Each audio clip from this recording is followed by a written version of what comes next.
Hello mga kachika! Jamir Garcia, Slapshack vocalist, pumanaw na. Tunghayan ang buong kaganapan sa video na ito. 1, 2, 3, come on!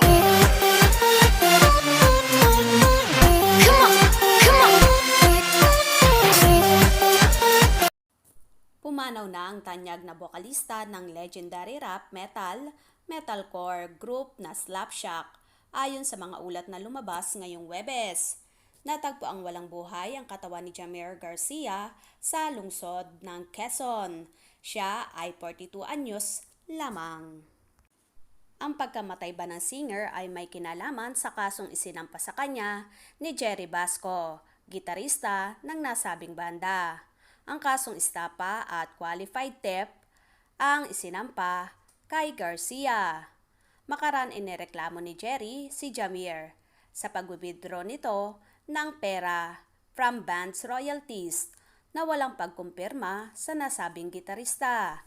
Ayon sa report, ang Slapshack Band ay kumita ng 30 million pesos from a brand endorsement in 5 years. Si Jerry Basco at Jamir Garcia ay magpinsan.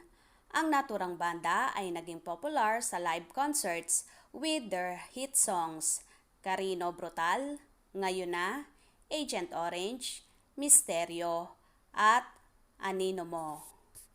Ang nasabing report ay kinumpirma na rin ng Quezon City Police District.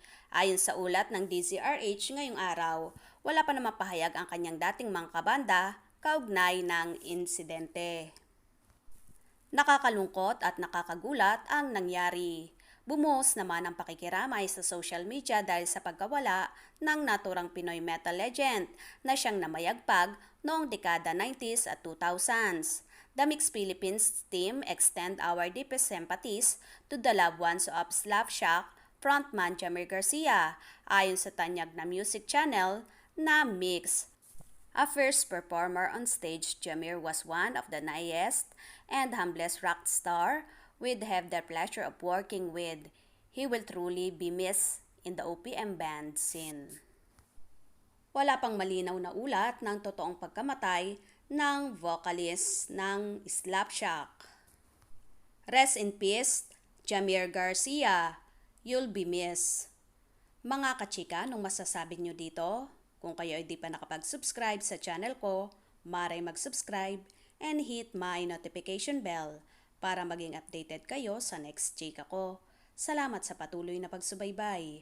Hanggang sa muli, ito ang inyong Showbiz Chikadora. Paalam!